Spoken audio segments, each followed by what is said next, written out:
Happy Thursday for my crafty friends. Today is Thursday, December 19th. I am going to be putting together my holiday spread for this week, and I probably not going to be doing a whole lot of planning, and I'm going to be 100% honest because I'm going to be playing. I'm going to be playing with my kids. I'm going to be playing with my parents. I'm going to be playing with my new Christmas toys, whatever those happen to be. But I'm probably not going to be doing a whole lot of playing in my planner, but I wanted to make sure that I came on and shared a fun Christmas layout that you can do in your own planners. This is not any layout that you're going to see in any Tool of 12 items. This is completely off the cuff, just kind of how I wanted to fit the stickers in there and make it work. Also, you will notice as I get ready to do the planning that my penguins from the week before made a little bit of a roly-poly right onto my page. They're not bled, they're just ghosted. So I am not quite sure yet how I'm going to rectify that situation. I might just put random stickers in random places, or I might just leave them. Again, I'm not doing a whole lot of planning in this particular page, so I don't really care that much. That you can see my penguins from the week before, but there are my roly-poly penguins, and I love them so much. Even my zombie penguin, they're just too cute not to love. So I'm not going to hate on the fact that they came over onto my page.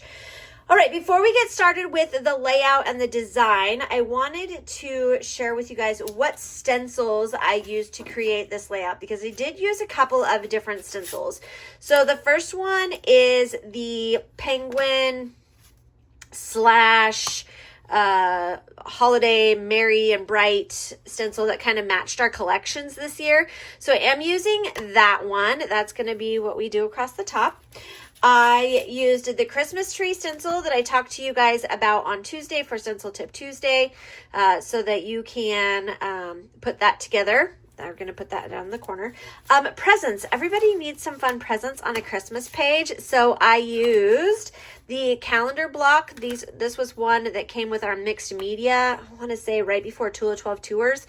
And I used these two boxes and these two lines in order to make this. And then the last thing is I grabbed the bow. This is the hearts stencil from the Valentine's Day last year. It has a cute little bow on it, so we're going to utilize that bow on the top of our presents. So those are the 4 stencils that I'm going to be using throughout the course of this particular setup. So hang tight.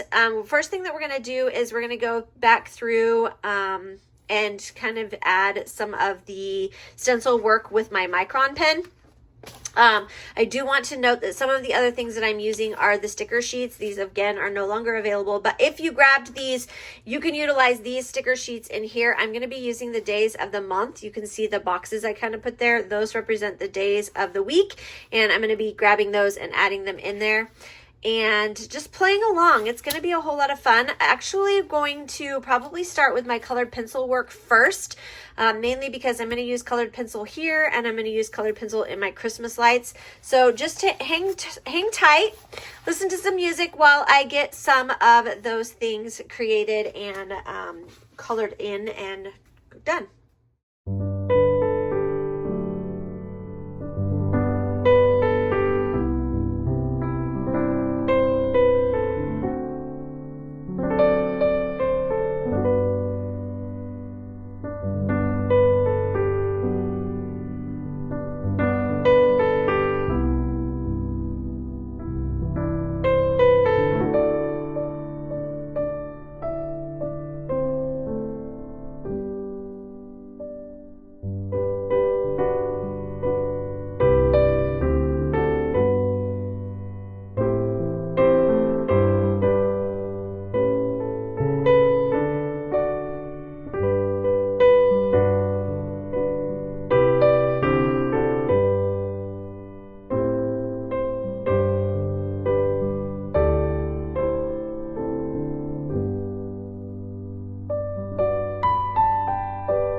Now, some of you are probably watching me color and you're like, Wendy, like you didn't even get inside the lines.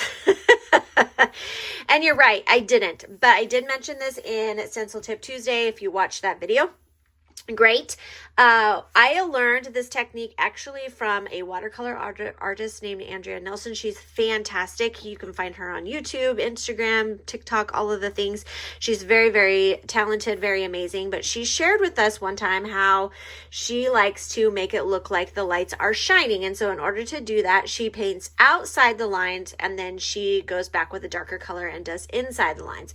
So now that I've done all of the color pencil work on here, I'm going to go back in with my markers, and I have a couple of different ones that I'm going to be using. So this is Cherry Cobbler, which is a Stampin' Write marker. I'm also going to be using Apricot, which is a Zig marker. I also have Poppy Parade, which is a Stampin' Write marker. And the other one that I'm going to use is Kiwi, which is a Zig marker. So those are the four colors I'm going to be using for the lights. I'll also be using them on the tree, but I'm going to go back and do that in a little bit. So now I'm going to go back and add the details on my lights. I'm also going to use a darker gray for the light bulbs. And then I'm going to do some detail work with my Zig or with my Micron. So this is what I've got going on. So pay attention to how I kind of make this stand out a little bit. So make it looks like it is lights shining on the top of my design.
Christmas lights are done, and some of you might be wondering why I colored all of the Christmas light and then colored over the top of it with marker. With our pages, if you use a colored pencil which has a little bit of a waxy substance to it, it keeps the markers from bleeding through on the other side. So you can see there's like one little spot right there where the marker is doing a little bit of ghosting, and that's kind of why I chose to do it that way. All right, next thing that we're going to do is we're going to come down here and we're going to tackle this Christmas tree and presents. I'm going to use the same colors to put this together. So pop on over and let's check it out and see how we do with our Christmas tree.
We are going to dive into the Christmas presents, and what I'm going to do with the Christmas presents is a little bit different because I didn't use the stencil to trace out all the other things, but I'm going to use the stencil to get us a nice shape for those items. So again, I'm using the calendar stencil, which has the 4 boxes on it, and I'm using the Valentine stencil that has the bow on it. I am going to do the bow a little bit differently.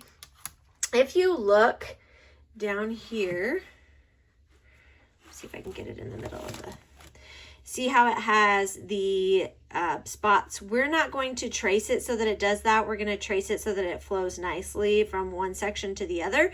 So I'm going to show you guys how I'm going to do that. In fact, I'll leave it zoomed in like this so that you can see how I'm going to trace these. In fact, let me just trace them while I have you on this could be very interesting because,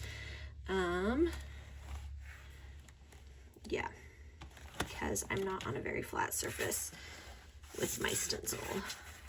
There we go. We just turned upside down. All right, so I'm going to start actually with the bow first because I want to do it in the layers and the bow is out front. So let me show you how I'm going to adapt this. So I'm going to just do around the outside of each of these, and then I'm going to go back and connect them. I will do, almost did it, what I didn't want to do. I'm going to do the full circle in the middle, and then you see I've left a little bit of space. So now I'm going to pull these together and just connect, like pretend like there's dots to connect there. Then we're going to add our boxes, and you'll see there's lots of pencil lines, so I want to make sure that I do this part first. We're going to go down to, not all the way to the bottom of our stencil because we're going to do the box part on the outside.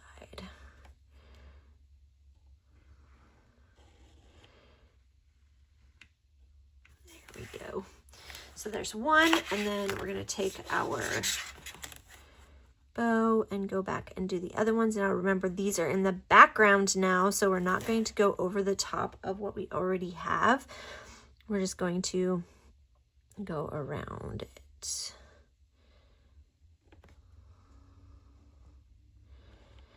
Like so. Like that. And then we'll do our circle in the middle and then connect our lines. So in, like so. Okay, and then we're going to use our line to make our box. And again, we're not going to go all the way down following the stencil. We're just going to go to the end of where our box is because this is intended to be a ribbon. And then we'll use our box to create the outside like so. And again, remembering that we are in the background, and so we don't want to follow all the pencil lines. All right, so that is the design of the presents. Then you're going to want to grab your eraser and erase all the lines, and then we're going to color them in. So I'm going to go do that.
All right, friends, my Christmas presents are definitely giving me rugby vibes. And it was not on purpose. Just happened to be the color palette that we're going with. Also kind of gives me like Harry Potter, these gold and maroon together. But it is what it is. I was just trying to match the design and style of these Christmas lights right here, which is what I was trying to go with.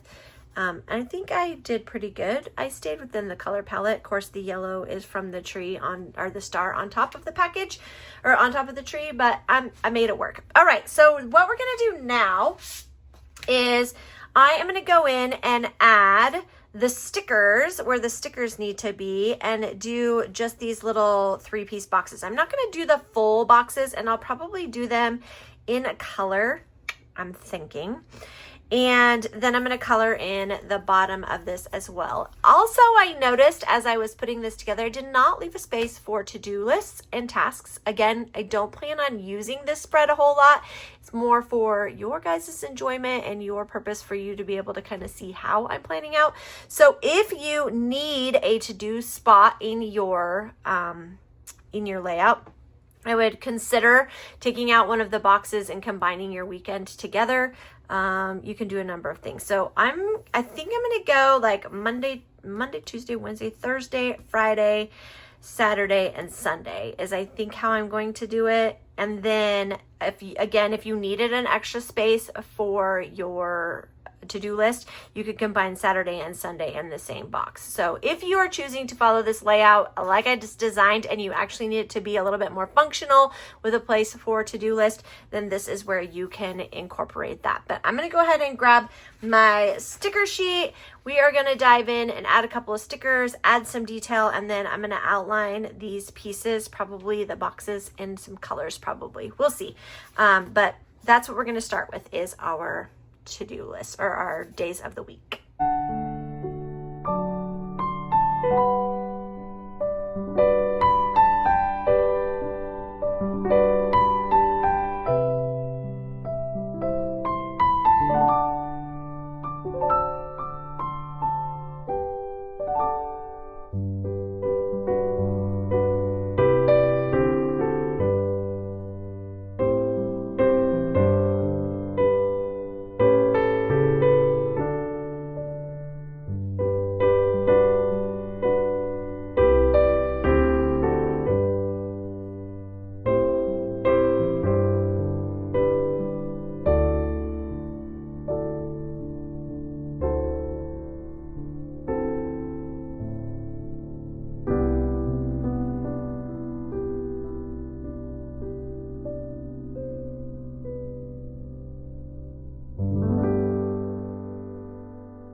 I know this is not a very traditional Christmassy layout, but I thought that it would be fun to just kind of put together some colors that you don't normally see at Christmas time, which again were inspired by this particular layout. And these stickers, and I absolutely love them. And so I want to kind of incorporate some of these in my layout with probably some different kinds of layering.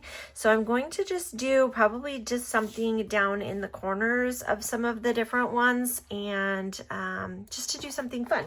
So I'm going to go ahead and we're going to chat while I do it, because I want to make sure that you guys are taking time for you over this holiday season. And even if you're not doing a whole lot of planning per se, I hope that you are putting in some time to look at your planner, think about your goals and what you want to accomplish coming up on the new year, and how you can achieve those things by utilizing a planner and just having fun with it. And this is the reason why I plan, and specifically why I use these kinds of fun layouts and designs, is so that I can have fun in my planner and look forward to opening my planner up and actually using it. And I know that so many times this gets missed along the way, or we get overwhelmed by everything that's happening. And I want you guys to really think about how you can be a better planner by just opening it up and looking at what it is, what it has in it, what you took time to create, what you took time to write down. It's important to be able to have a little bit of structure in your day. It helps you to remember things. I always say, and I have heard this a bazillion times before, and not necessarily here in this planning situation, or even something that I heard from other planners, but rather I heard it from Brian Tracy, who is one of my favorite planning authors. And his advice is that your brain is made for thinking. It is not made for what's the terminology? It's not made for storing information. And so take some time to really think about how you can become a better planner just by opening it up and writing things down. I know that it doesn't necessarily take a whole lot of effort to sit down and write things down, but sometimes that's all you need in order to clear the mental clutter that you have in your brain. So thank you guys for hanging out with me, and be watching for our next video. Have a very, very Merry Christmas and Happy Hanukkah if that's what you choose to celebrate. Hope you all have a fantastic week, and I'll see you again soon. Bye, friends.